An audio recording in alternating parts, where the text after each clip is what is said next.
Pagi ini Bitcoin sudah sentuh kembali di area 17.500 ya. Kita testing kembali ke area resistance kita dari sebelum kita jatuh nih ya, persis dari 17.5 all the way ke level 16 sekian. Besok sudah CPI dan kira-kira the next target buat Bitcoin bakalan ke arah mana itu kan kita bahas di video kali ini. Nah, sebelum itu bagi kalian yang mungkin pengen ngelong atau nge-short, di sini gue bisa rekomendasiin melalui platform BingX ya. Ini adalah salah satu platform futures dengan fee yang paling rendah di antara market yang lain. Salah satu yang gue suka adalah time frame grafik 3 hari, 8 jam, 6 jam ini juga nggak ada temannya melalui TradingView, itu harus berbayar. Terus habis itu dia juga ada fitur copy trade yang jarang ada di market yang lain. Nah, jadi trading nggak perlu ribet lagi ya. Kalau misalnya kalian sibuk kerja atau apa, kalian bisa tinggal copy salah satu trader ini, teman. Kalian bisa cek profilnya masing-masing ya. Kalau misalkan mereka profit, kita juga akan keikutan teman-temannya, akan sama-sama tutup posisi, mereka loss juga kita bakalan keikutan juga. Jadi secara bijak ya kalian pilah sendiri lah teman-temannya, kira-kira copy trader yang konsisten profit itu seperti apa. Kalian bisa eksperimen sendiri melalui platform BingX. Mungkin bagi teman-teman yang tertarik, kalian bisa langsung join BingX, linknya ada di deskripsi di bawah. Teman-teman bisa langsung mendapatkan bonus sampai $120. Terus khusus untuk pengguna referral BingX gue, event setiap minggu ini biasanya gue adakan ya. Gue membagikan hadiah 100.000 untuk satu orang pemenang. Syarat ikutnya gampang, kalian cukup share TA, signal, ataupun profit, atau aktif chat di dalam grup ini. Dimana grup ini kalian bisa join melalui link di deskripsi. Nah, jadi seperti yang kita expect bahwa kemarin kita sudah membentuk pola Elliott Wave, di mana ini terdiri dari 5 wave, dan ini gue katakan ini adalah menjadi satu wave. Tetapi saat ini kita udah di pump kembali nih teman-teman ya. Jadi ini kita bisa update seperti ini karena apa? Karena koreksi yang kita lihat satu ini yang kemarin terjadi, ini exactly belum koreksi sepenuhnya teman-teman ya. Artinya apa? Artinya ya hanya satu candle seperti ini, lalu kita di pump kembali ya. Menurut gua real correction itu biasanya contohnya yang dari 3 ke 4 nih. Misal kalian lihat di sini, ini koreksi sekitar berapa lama sih? Sekitar 2 hari lah teman-teman ya ini terjadi ya.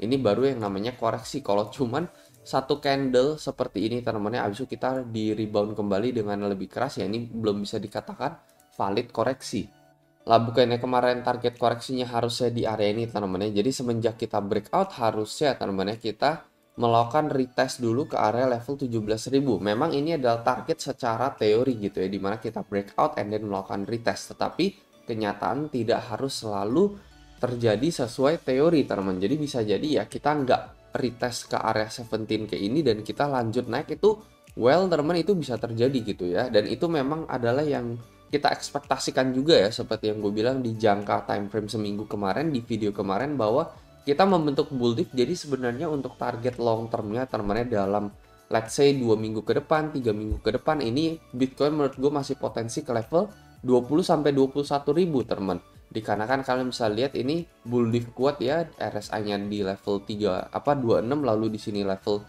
31. Sementara harganya makin rendah, ini ciri-ciri bull dip teman, dan itu adalah target kita teman 21.000 ya, 20.000 sampai 21.000.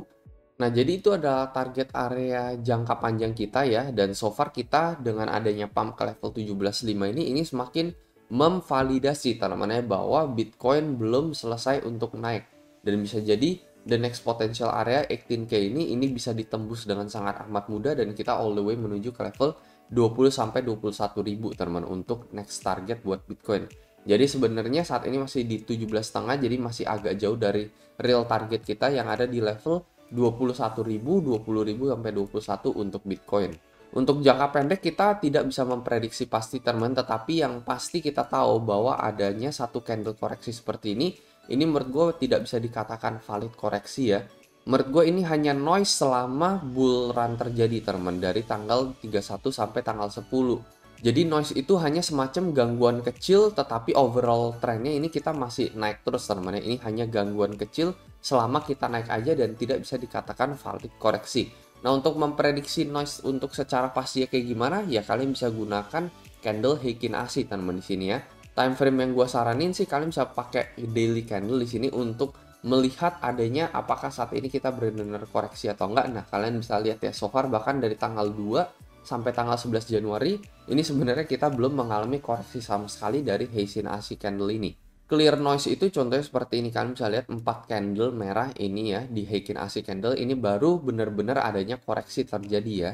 Terus ini 2-3 candle ini juga benar adanya koreksi terjadi. Dan so far ini strike candle hijau terus ya selama 10 hari ini. Jadi ini masih dikatakan belum adanya koreksi sama sekali.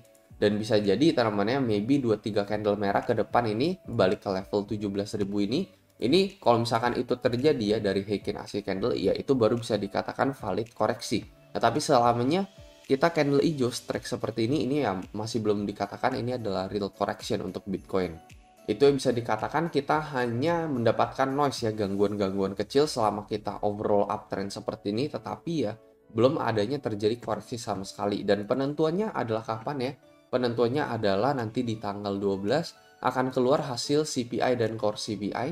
Kalau misalkan lebih tinggi daripada ekspektasi, kemungkinan market akan dump. Kalau misalkan bisa lebih rendah dari ekspektasi, kemungkinan market bakalan pump. Ini penentuannya nanti besok ya, di hari Kamis. Januari 12 ini kita bisa lihat jamnya kurang lebih pagi teman, dan di sana either way kita bakalan ngelihat entah Bitcoin langsung pump langsung ke level 18.000 teman, atau ya kita malah bakalan lihat big correction terjadi ya kalau misalkan dia ternyata di bawah ekspektasi teman, yang bisa jadi kita langsung dump all the way balik ke level 17.000. Jadi meskipun dump teman-teman, let's say dump ke level 17.1 lagi sampai level 17, menurut gue itu chance yang baik banget buat ngelong gitu ya, bukan malah nge-short. Karena kita tahu ya, kita lihat outlook besarnya masih potensial bull diff untuk Bitcoin ya. Itu sebabnya kenapa kalau misalkan memang terjadi koreksi besar ya, ketika CPI rilis ya balik ke level 17K, let's say itu adalah menurut gue chance yang bagus banget buat kita ngelong Bitcoin.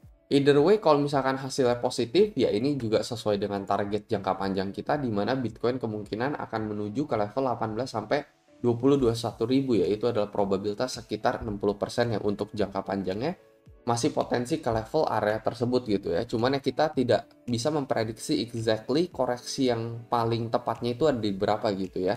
Jadi memang kalau misalkan adanya dam-dam kecil seperti ini memang ada chance yang bagus buat ngelong. Kalau misalkan dia turun lagi teman-teman ya, let's say dari sini ke sini ya, ini kita cicil lagi teman-teman ya, untuk long kita mungkin kita bisa tambahkan lagi marginnya. Gue bilang kan maximum of pain yang kita bisa toleransi adalah 16.7 ini teman. Ini adalah perbatasan bull and bear teman ya. Jadi kalau misalnya kita break di bawah ini, kemungkinan Bitcoin akan lanjut bearish. Kalau misalnya kita tetap bisa stay di level 16.7 ini, kemungkinan Bitcoin akan lanjut uptrendnya dia. Tetapi apakah harus Bitcoin turun ke level area ini? Tidak teman ya, tidak harus gitu. Jadi bisa jadi seperti yang gue bilang ya, apakah harus Bitcoin untuk nge-retest area 17 ini? Tidak harus teman. Bisa jadi ya dia hanya retrace kecil, abis itu kita langsung naik menuju level 18.000, itu bisa terjadi juga teman. Jadi tidak harus teman. Tetapi hal seperti ini, koreksi ke level 17 ini atau koreksi ke level mantok 16.7 ini adalah hal yang kita antisipasi teman, hal yang harus kita antisipasi. Kalau misalnya koreksi tersebut terjadi, itu adalah good chance untuk buy atau good chance untuk long, tetapi tidak harus dia menyentuh area tersebut. Jadi itu aja teman-teman untuk video kali ini, semoga analisa ini bisa membantu. Kalau menurut kalian kayak gimana, mungkin kalian bisa coba komentar di kolom komentar di bawah.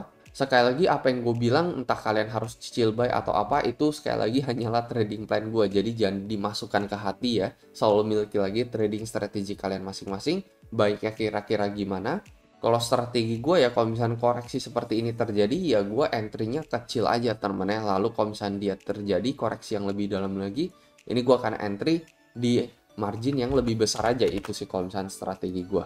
Jadi ibaratnya supaya kita nggak ketinggalan momen di sini teman-teman. Ternyata nggak taunya dia kan balik arah seperti ini lagi ya. Kita udah nggak ketinggalan momen karena kita ada entry sedikit di sini teman-teman. Kalau misalnya dia terjun lagi ya kita nambahin lagi lebih besar ya, cicil lebih besar lagi. Tetapi kalau misalnya dia naik, ya ibaratnya kita juga nggak ketinggalan gitu ya. Jadi win-win solution aja kalau misalkan gue lihat sih seperti itu. Jadi itu aja teman-teman dari gue, semoga ini bisa membantu dan seperti biasa sampai jumpa di next video.